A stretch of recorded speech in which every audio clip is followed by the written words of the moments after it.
மென்மையான பாதங்களில் சிலம்பணிந்த உமையவளோடும் சுடுகாட்டை இடமாகக் கொண்டும் சந்திரனையும் சூரியனையும் செஞ்சடையில் சூடிக்கொண்டிருக்கும் திருநள்ளாறு சிவபெருமானே, நீங்கள் வளமான மாடங்களைக் கொண்டும் மயில் போன்ற பெண்கள் நடனமாடும் பழகிய மதுரையிலும் அமர்ந்திருப்பது ஏனோ? ஊமத்தை மலர், வில்வம், மண்டையோட்டை மாலையாகவும் பூவின் மனம், நீரின் குளிர்ச்சி, சந்தனத்தின் நறுமணம் எங்கும் நிறைந்திருக்கும் திருநள்ளாற்று சிவபெருமானே, நீங்கள் தேவர்களும் சித்தர்களும் முனிவர்களும் போற்றி துதித்தும் பசுவின் பஞ்சகவ்யத்தால் உனக்கு அபிஷேகம் செய்யும் மதுரையிலும் நீங்கள் அமர்ந்திருப்பது ஏனோ?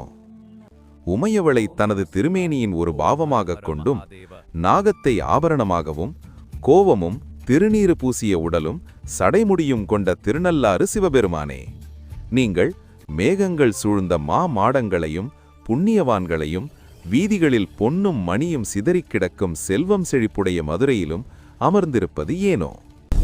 திருமாலும் பிரம்மனும் தேடியும் காண முடியாத சோதி வடிவமானவனும் சமணர்களும் சாங்கியர்களும் நடுங்கும்படி அனல்வாதத்தில் வென்ற திருநள்ளாறு சிவபெருமானே, நீங்கள் முரசுகளும் சங்குகளும் ஒலிக்கும் எந்நேரமும் திருவிழாக்கள் நடந்து கொண்டிருக்கும் மதுரையிலும் அமர்ந்திருப்பது ஏனோ? அது எப்படி சாத்தியம்? அந்த சுடுகாட்டில் இருக்கும் சிவபெருமான் இங்கு இவ்வளவு அழகாக இருக்கிறார் என்று இத்தேவாரப் பாடலில் திருஞான சம்பந்தர் கேட்கிறார். அதற்கு சிவபெருமான் என்ன பதில் சொன்னார் தெரியுமா?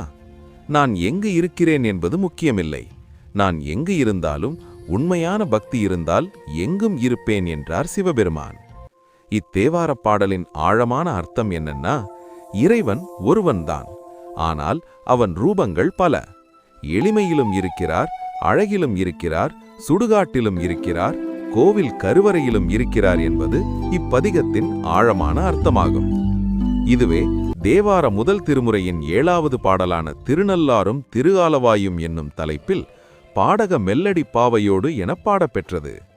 இத்தேவார பதிகத்தை பாடினால் மதுரையின் மீனாட்சி சொக்கநாதரை தரிசித்த பலன், திருநள்ளாற்றில் சனி கிரக தோஷம் நீங்கி சிவபெருமானை தரிசித்த பலனும் ஒரு சேர கிடைக்கும் என்பதே பக்தர்களின் நம்பிக்கையாகும்.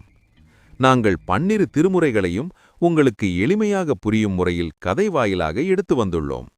தொடர்ந்து காணுங்கள், சப்ஸ்கிரைப் பண்ணுங்க, லைக் பண்ணுங்க, ஷேர் பண்ணுங்க. தொடர்ந்து காணலாம் சிவனின் வரலாற்றை, கைலாயம் முதல் பூமி வரை.